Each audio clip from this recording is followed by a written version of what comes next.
Salut les pirates, c'est vendredi, c'est jour de live, on va parler ce soir de la formation qui est sortie mercredi. C'est comment écouter son conjoint, oui, quand il vous parle de pansement, quand il vous dit que vous aime plus, quand il vous raconte des choses qui ne vous intéressent pas. Comment faire? Eh bien, on va parler dans le live de ce soir à 19h, c'est sur cette chaîne de YouTube. Et aujourd'hui, on va parler dans cette vidéo d'interactions positives. Qu'est-ce que c'est les interactions positives dans le couple pour que le couple fonctionne bien en phase 4, la phase que vous allez atteindre quand votre conjoint aura terminé sa crise et que vous aurez pu faire ce qu'il faut pour ne pas brûler vos vaisseaux pendant la crise et maintenir le contact et montrer que l'on a changé, etc. Oui, on va le voir aujourd'hui, on va voir dans cette vidéo ce concept-là. Qu'est-ce que ça veut dire ?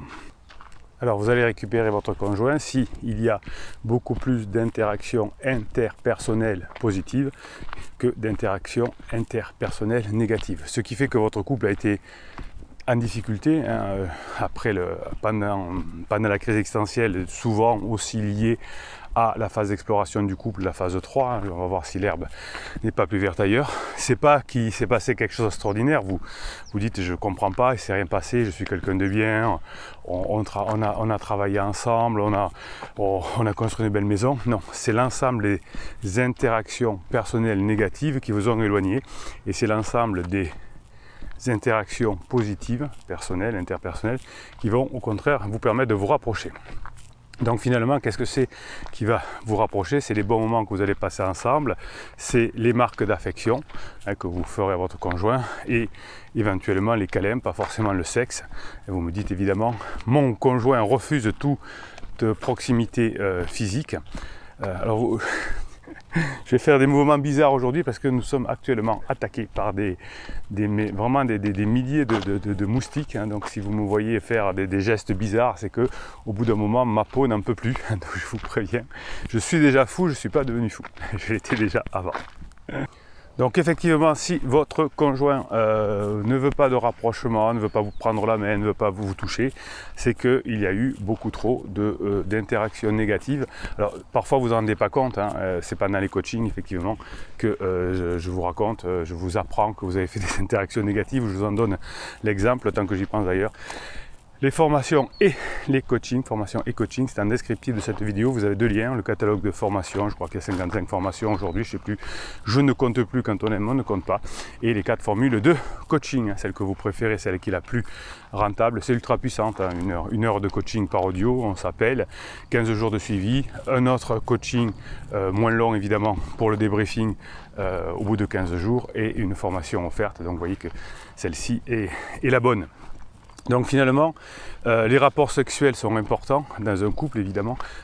Si vous continuez à coucher avec votre conjoint en crise, même si il fait la gueule et peut-être même qu'il va voir ailleurs, etc. N'écoutez pas les coachs, les psys qui vous parlent de ce côté ne te laisse pas avoir, t'es trop acquis, etc. Ça, c'est des personnes qui n'ont rien compris. Le couple n'est pas un pouvoir. Le trop acquis, le pas assez acquis, de trop donner, pas donner, montre qu'il faut qu'il te court après.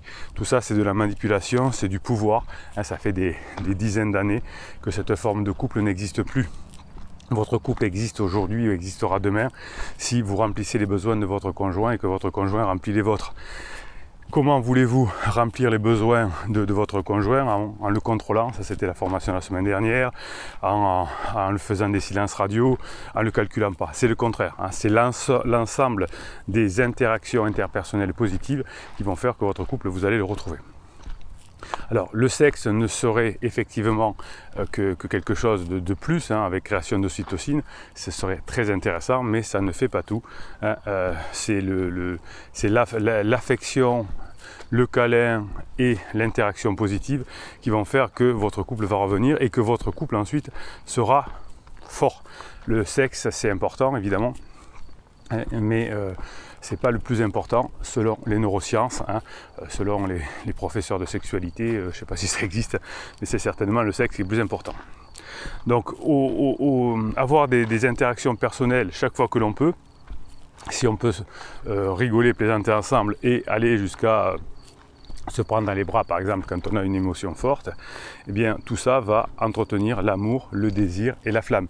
Le but c'est pas de manipuler votre conjoint, c'est de recréer ensemble du désir, du plaisir l'un pour l'autre. Les récentes études en neurosciences nous montrent finalement que le sexe n'est pas si important que ça.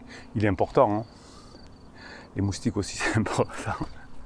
Mais d'après une étude que j'ai reçue du journal scientifique, je l'aime bien, sur la personality and social psychology bulletin, le premier qui critique ma diction ce matin, c'est Privé de Rome. Salut les pirates. Donc finalement, cette recherche montre que les rapports sexuels ne seraient en effet qu'un facteur indirect, hein, c'est indirect pour faire perdurer le bonheur du couple et pour le retrouver. Hein, le plus important, hein, c'est ce que je vous dis depuis 20 ans maintenant, dans les coachings, dans les vidéos et dans les formations, hein, c'est que c'est le câlin, les marques d'affection, les mots doux, hein, les interactions interpersonnelles positives qui sont réalisées d'ailleurs avant et après le sexe. Hein, donc le sexe est très bien, mais c'est ce qu'on fait la journée, ce qu'on fait après qui est important. Hein, c'est ces moments-là où on s'aperçoit qu'on est d'accord, qu'on a la même vision de la vie, qu'on rigole ensemble, qu'on se fait plaisir. C'est ça le ciment du couple. Hein, c'est pas juste ça. Donc cette étude suisse et américaine nous a montré que, alors on l'a fait sur 335 personnes et 74 couples. Alors vous savez que c'est déjà pas mal, hein, c'est pas un sondage politique.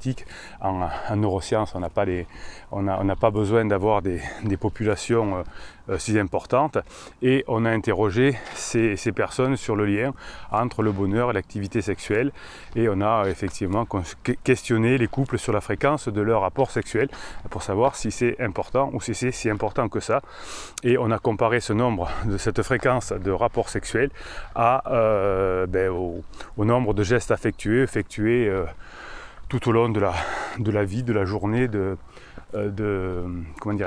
personnes que nous avons interrogées.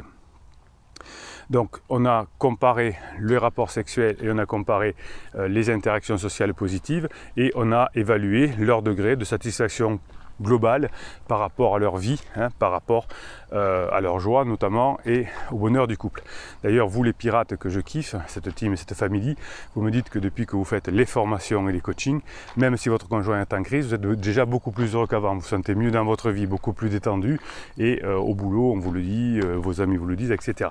Donc vous voyez que même si votre conjoint est en crise, avec ce travail sur vous, s'offrir une formation, c'est une forme d'affection sur soi, c'est une forme de câlin finalement, c'est un investissement que l'on fait sur soi, et bien vous vous sentez déjà beaucoup mieux. Donc l'idée ce sera, pour récupérer votre conjoint et ensuite faire cette fameuse phase 4, plutôt miser sur la tendresse pour un bonheur plus durable, hein, que sur le sexe. Donc l'une des premières choses à retenir, hein, de cette vidéo et de cette recherche en neurosciences, c'est que en matière de reconnexion émotionnelle avec votre conjoint, hein, la tendresse va primer sur le sexe. Et qu'est-ce que c'est la tendresse? C'est avoir de l'affection pour l'autre, le mettre en avant, passer des bons moments, etc. Donc le sexe, effectivement, fait partie de ce que l'on peut appeler un bonheur immédiat. Après avoir fait l'amour, on se sent proche de son partenaire, on se sent heureux, on se sent heureuse, on se sent plein d'ocytocine, on se sent détendu. Mais cette sensation de bien-être, elle est réelle, hein, mais elle est éphémère. J'ai souvent en coaching, vous me dites, j'ai fait l'amour avec mon conjoint en crise. Le lendemain, il me disait, ou elle me disait, oui, mais va pas t'imaginer, hein, c'était que pour le sexe, etc. Donc ça durait même pas la nuit. Donc c'est très éphémère. À l'inverse, hein, les interactions personnelles positives que vous allez mettre en place au fur et à mesure, hein, c'est-à-dire l'expression de votre affection envers votre collègue, il faut de votre couple, pardon, votre collègue, non, il ne faut pas le faire, votre patron encore moins. L'expression de cette affection va au contraire permettre d'entretenir et de raviver la relation sur le long terme. Aïe, eh oui, ça fait mal. Et donc le sexe, c'est important sur le court terme parce que ça permet de souffler.